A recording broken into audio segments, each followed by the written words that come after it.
Greg, and this is Crash Course Government and Politics. And today I'm going to try to explain two fundamental concepts of American government that students and citizens often confuse. Team Jacob and Team Edward. All right. Separation of powers and checks and balances. Team Jacob.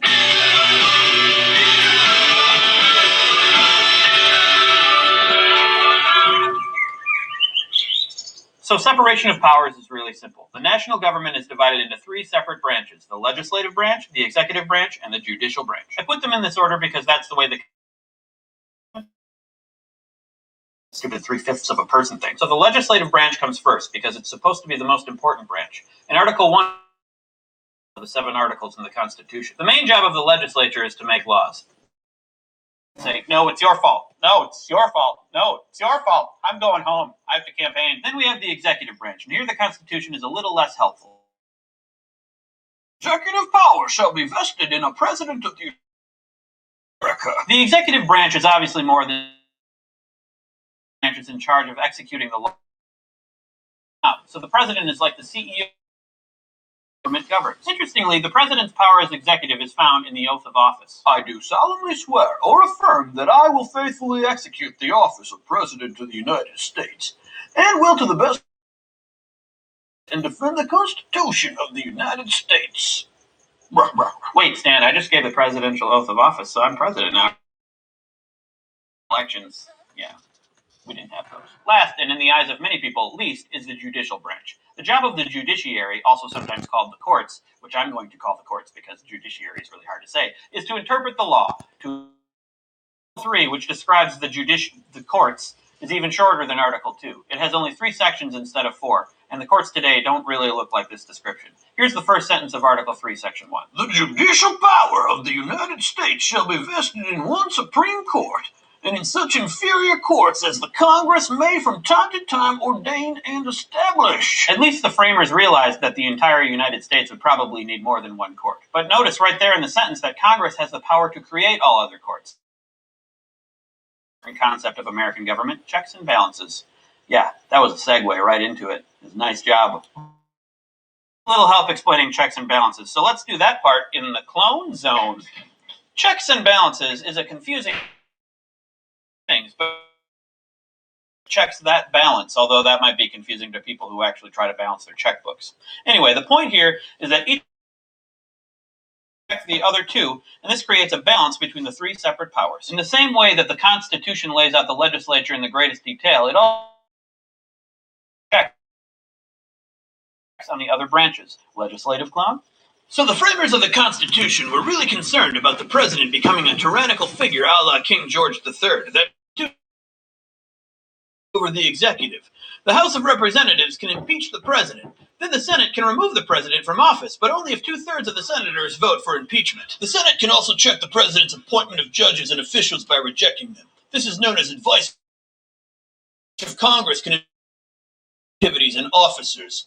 If the president vetoes a law, Congress both houses can override the veto. Congress can also refuse to pass laws that the executive wants, and they can refuse to appropriate funds for executive programs. You might think that since the judiciary is the third and presumably least important branch, Congress would have fewer checks on it, but that would be wrong. Here are the ways that the legislative branch can limit the judiciary to move judges as it can do with the president. Congress... That's me. The Senate can reject judicial nominees, which is a check on judges before they even get there. Congress can change the federal court system by adding, as in Article 3, and it can change the jurisdiction of federal courts. Congress can pass new laws that override Supreme Court decisions, as long as the decisions aren't based on the Constitution. Don't want to do that. No. And as a very last super drastic resort, Constitution, as it did with the 13th, 14th, and 15th Amendments, overruling the Dred Scott decision. Wow, legislative clone. It looks like the framers were so scared about an all-powerful super president that they gave Congress most of the power. Executive clone? You know what? I'll be executive clone since I'm basically president of the clones. The executive legislature in the following ways. The president can veto Congress's laws so that they don't go into effect. The president can call Congress into special session, but he can't make them pass new laws. The executive branch carries out the laws and may do so in ways that are contrary to what Congress wanted. Although this rarely happens, the vice president is given the power to break ties in the Senate, which is one of his only real powers other than embarrassing the president. The president nominates Supreme Court justices, and this can change the way the court works. He also nominates federal court judges, and this shapes the entire court system. The president can pardon people convicted by the courts, which cancels out their judgments. The president can also, in his capacity to carry out the laws, refuse to carry out court decisions. So you can see that even with the number of checks that it has, the executive branch is weaker than the legislature. But not as weak as the judiciary branch. Many political scientists consider the judiciary the weakest branch because without legislative and executive action, it doesn't have a whole lot to do. Being the weakest branch, the judiciary also has the fewest checks on the other two branches. Here's what it can do. The judiciary checks the legislature by declaring its laws unconstitutional. The Chief Justice presides over impeachment trials, and sometimes he gets to wear a special robe when this happens. Perk of the job. It's a perk of the job. It's really nice. And the judiciary checks the executive branch by declaring executive acts unconstitutional. A really good example of this was Youngstown Sheet and Tube Company versus Sawyer. Super important case. Look it up. Look it up. The court also issues warrants in federal crime cases, and again presides over impeachment trials in the Senate. But the big check that the courts have is invalidating laws and executive actions. We'll talk about how courts actually do this and where they got this power in a later episode. No, I'll talk about it in a later episode. Okay? Let's go back to the regular desk. You're out of order! Thanks, clowns. Now, some of you are probably saying, Craig, this is very helpful information, but why do we have checks and balances in the first place? To you, I say, stop talking to your computers. That's weird. I also say, let's go to the thought bubble. So the framers of the Constitution were terrified of a tyrannical central government that would destroy people's rights like they felt the British had. The powers of the national government are separated, and each branch is able to check the others because this makes it more difficult for the government to act in ways that harm the rights and interests of the citizens. One of the best explanations of this comes from, you guessed it, the Federalist Papers. In this case, Federalist 51, which was written by James Madison, who also wrote a lot of the Constitution and became president. So he kind of knows what he's talking about, and really it's a shame that he's not on our money, because then Americans would pay him more attention. They would also pay him, literally. In Federalist 51, the title of which also contains the phrase checks and balances, Madison wrote, "But the great security against a gradual concentration of the several powers in the same department consists in giving to those who administer each department the necessary constitutional means and personal motives to resist encroachments of the others. It may be a reflection on human nature that such devices should be necessary to control the abuses of government. But what is government itself but the greatest of all reflections on human nature?" That's right, he wrote with an accent. Don't know how that's possible. Thanks, Thought Bubble. Madison was talking about checks and balances. I'll leave it up to you to decide if human nature requires that we build safeguards into our government to protect us from our leaders. But Madison thought so. And I think so too. But this isn't about me. This is about government. And it's helpful to remember that when people tell you that the framers of the Constitution were infallible, James Madison actually thought that they were outfallible. Or just fallible. Anyway, see you next time. I'm so fallible. Crash Course Government and Politics is produced in association with PBS Digital Studios. Support for Crash Course U.S. Government comes from Vocal. Vocal supports nonprofits that use technology and media to advance social equity. Learn more about their mission and initiatives at vocal.org. Crash Course is made by all of these people. They're very nice. I know them. Thanks for watching.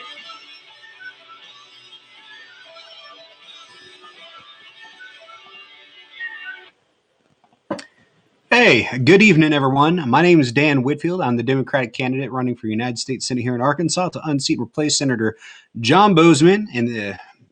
All right, so I just finished my weekly legislative recap live stream, and now I'm starting another one here. And this is going to be an update Q&A. So every Saturday evening around 6 p.m. Central, I do a live stream update Q&A. So make sure you feel free to ask any questions throughout this live stream, and I'll do my best to answer them all for y'all.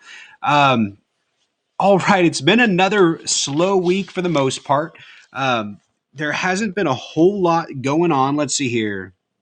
Nothing really on my calendar for this last week, but we finally have some Democratic County Party meetings coming up next week. It looks like Benton County on Monday. Carroll County is going to be on Tuesday. So at least we'll be able to get a couple county party meetings in, which is good. One thing I'm trying to do right now is I am trying to build a list of Democratic candidates running for different positions in our state at the state level, such as governor, lieutenant governor, secretary of state, attorney general, commissioner of the lands, auditor, treasurer, and so on. And I want to build this list. That way we can start to build a coalition of Democratic candidates and start campaigning around the state together. So fortunately, I will be getting my second COVID shot next week on the 15th. And after I get my second shot, I'll have 2 weeks and then I'll be safe. That doesn't mean I'll be immune. It doesn't mean I won't be able to spread it to others, which is why I'll continue wearing a mask, especially when I go out in public and meet people. But it will make sure that I am safe so that if I do catch COVID-19 through meeting so many of you all wonderful people, I will hopefully not COVID related complications. So, that being said, May 1st is our go date. We will be planning a big announcement event here. Everyone knows what's going on. And by the way, I am sorry if Haps is a little glitchy. I was kind of watching from upstairs, and it seemed like. I love Haps because it's free and everything. And the way that it broadcasts to multiple platforms is wonderful. And hopefully I'll keep using Haps, but I may have to go back to Caster for a little bit until we can get the OBS streaming along with Haps more fluidly. Anyways, we are going to start going out here next month in May. So if you would like to meet me, ask me some questions, set up a meet and greet, get some of your friends, your family, your neighbors together, reach out to me, let me know, and we'll get a time and date scheduled in your area when we can come and do that and meet y'all. So another important thing right now is volunteering.